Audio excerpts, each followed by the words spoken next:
if they really were to write down not qualified, I'm sure the governor would have to really rethink the decision that he had made. But the thing that distresses me is the amount of money, which is why I was very pleased to be a part. In campaigns. In campaigns, which is why I was very glad to be a part of the Association of Supreme Court Justices who put in a brief to the United States Supreme Court who said that at a certain point, money in a judicial race, it violates the canons, and too much is a bad thing. Doesn't count with the executive, doesn't count with the legislature. But when you are taking money from a particular party that has a vested interest, then you've got a responsibility either to refuse to take that money, limit the amount, or not hear the case. So, and the court agreed with us. Now, they didn't order that all funding associated with judicial campaigns be shut down. What the court said is, send it back. State legislatures have to make a decision, but at a minimum, if you take money from a particular party and there is on some continuum a point where enough is enough and more than enough is too much, then you can't hear, you're disqualified from hearing the case. And I was glad to be a part of the amicus brief that got assigned that. So I think that the work done by Justice Kelly and by Justice Judge James Ryan, who was on our court and then went to be a federal appeals court judge, brilliant man. I mean, I don't disagree with their observation that improvements are always possible. The only thing that I would say is that a limitation or the public financing of the judicial campaigns would be the way to immunize ourselves from any particular criticism. I think that, you know, particularly with district court judges, I mean, you know, Bill, I want the district court judge to know the people who are standing in front of them. I want them to I remember one of my nurses at Sinai Grace, Gwen Navis. Gwen was dropping her kid to school at Farmington Hills. In order to avoid the long line of parents, you know, dropping their kids at school, she drove into the Comerica bank lot and dropped the kid off, and he walked across the grass and into school. So now you had two lines, the official line and the unofficial line. Well, Comerica got really upset with people driving into their lot, and I guess they were, you know, wear and tear on the asphalt. I mean, I'm not saying that they were wrong, but anyway, they caused the city to bring to give them all tickets. Well, had they been convicted, they'd have been convicted of felony trespass. So it went to the district court judge, and he said, "What is this?" I said, "Well, this is this. What school?" "Oh, yes, the bank. You mean the bank next to the high school?" Oh. Said, "Okay, everybody stand up. All right, you're all convicted of misdemeanor. Pay $15 and get the hell out of here." That's why you want an elected district court judge. You got 50 parents in the room, all of whom, Gwen Navis brought me with her because she's a nurse. She get convicted of a felony, she lose her license. This had serious implications. You don't want somebody removed from the community deciding a case like that. You want the judge to say, "Where is that? Is that Harrison or Farmington?" "No, Judge, it's the Harris. Excuse me, it's Farmington." "Oh, it's the Comerica." You know, I mean, that's literally, you know, he made a really derisive sound, and made everybody stand up, made everybody go out and pay $15, and then fussed at the city attorney for bringing this particular case and said, "Don't do that anymore. What's wrong with you?" So, you know, I mean, particularly in a case like that, you know, you want some homegrown justice. I mean, you don't want to have a lot of confusion. All right. Well, now in 1992, you're running for a 2-year term, and you do have the ballot designation, and you had an opponent nominated by the Republicans. Were you the only one on the ballot this year? That race? Yeah. And you won. So I won. You undoubtedly feel that maybe justice was done, in that the ballot designation helped you get and through the the endorsement finish line. of the news and the free press. There you go. So, Right. So you the know, newspapers that had said the end of the world was upon us and that this was Blanchard's revenge. Yeah. When the cycle came up, Yeah. both newspapers endorsed me. Okay. So you no sooner get elected to the remaining 2 years, and guess what? Gotta you got to run run again. again. Gotta run again. In 1994, you run for a full 8-year term, and this Right. time I think there were 2 Yeah, it was races. me and Don right? Shelton, Yeah. and I can't remember. Well, you had young Richard Griffin, didn't you? And Betty Weaver. And she won. And Betty Weaver. And you finished first, and she Right. finished second, so you were both elected. Right. So what was that campaign compared to 92? Did you feel like it 90 was a walk in the park? 'Cause Yeah, you've no been through it question. once, you know, I and kept up the same pace. yeah. Really, really, really worked hard. And you were the only one of the 4 major candidates who was an incumbent, who had the ballot designation. So all you had to do was finish second. Right. And instead you finished first. So Right. you really were solid. Yeah, I worked hard. You know, I mean, I really wanted to bring this thing home in a big way, and then I do remember being tired for a year.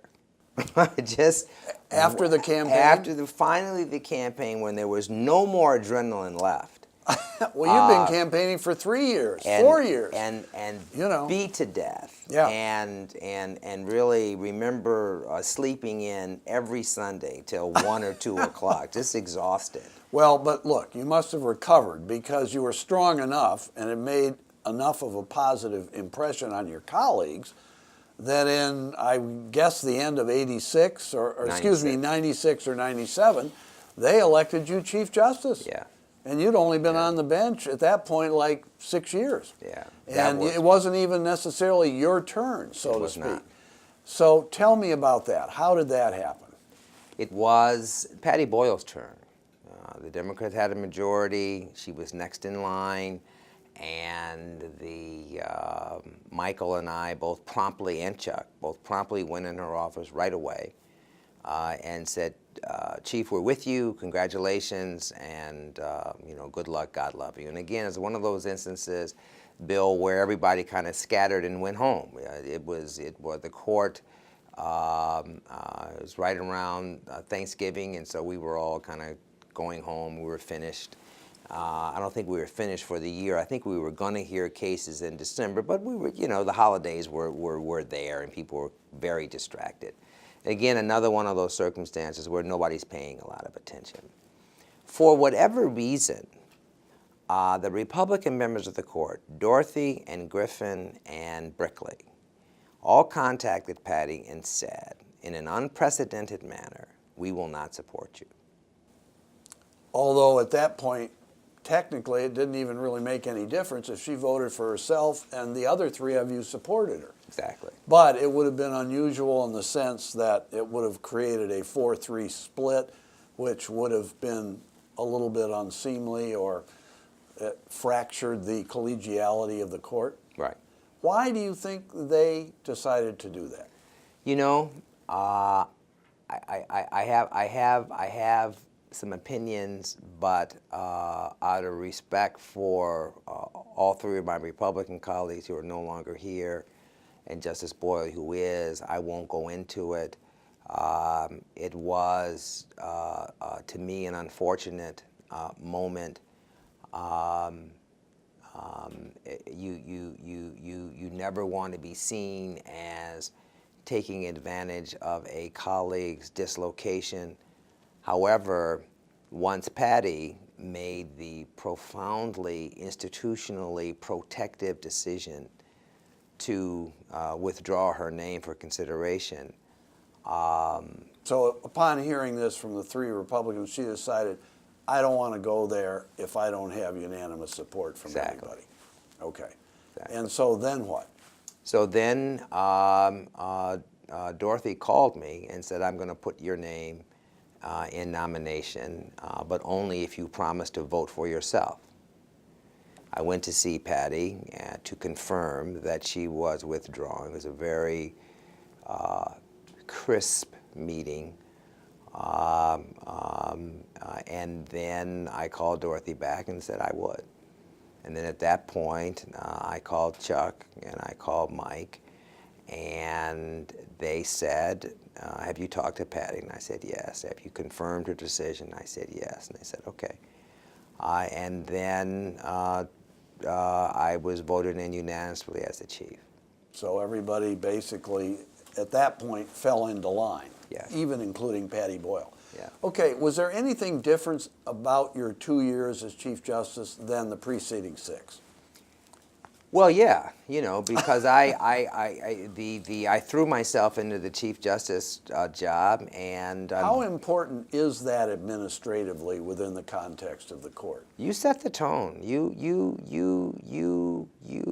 run the court. There is an administrative arm. You're responsible for setting the administrative agenda.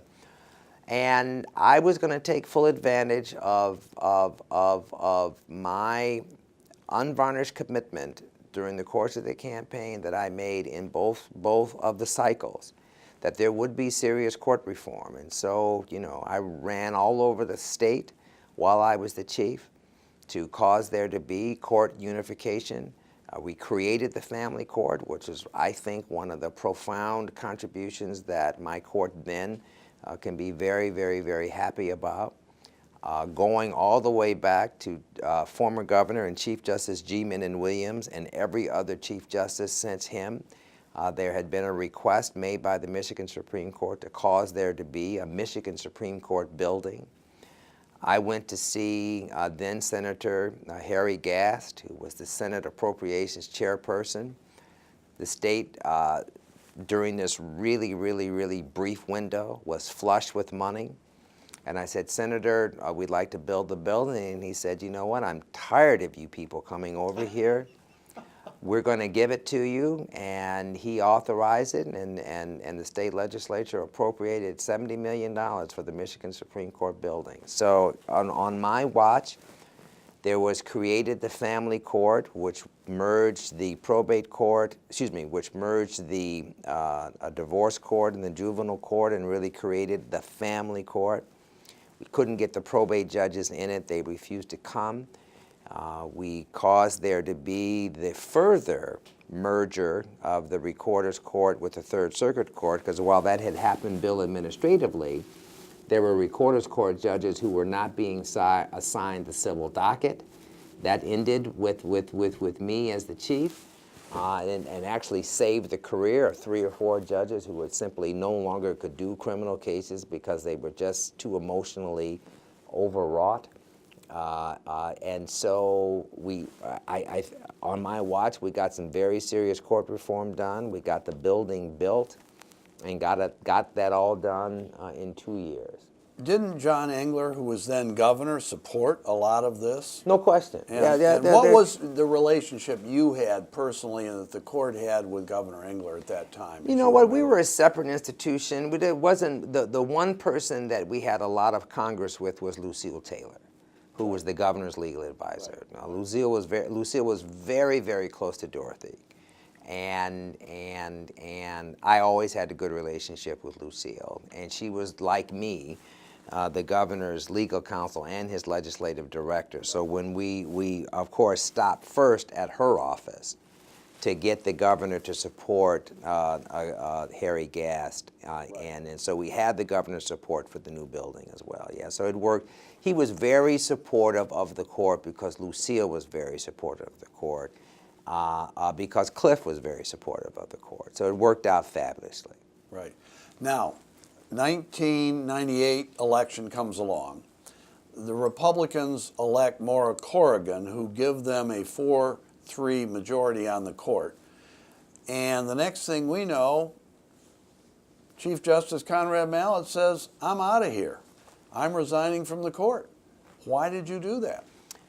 I was 45 years old. I had a young family, and what I said then was I wanted to spend more time with my family. The truth is, and which is what the politicians always say. The truth of the matter was that the court, for very good reasons, really is very conscious of the financial stability of every member of the bench. You cannot take out loans non-traditional. You can have a mortgage, you can have a car loan, and all those kinds of things. But you can't compromise yourself, Bill, by borrowing money from every Tom, Dick, and Harry who will loan it to you. You can't declare bankruptcy. And the only work that you can do, in addition to the work that you do on the court, is teach. And you know what they pay adjunct professors? Nothing. And so I won't lie to you or to the people viewing this particular piece. You know, I had financial aspirations for my family that I couldn't meet while I was on the court. And I was 45, a young man. I had enough energy to have a third career. And so I thought that I would take advantage of it. And so the Democrats had two bites at the gubernatorial apple. Right. I was anxious for there to be the same opportunity for me that had been presented to Dennis Archer, and it never came.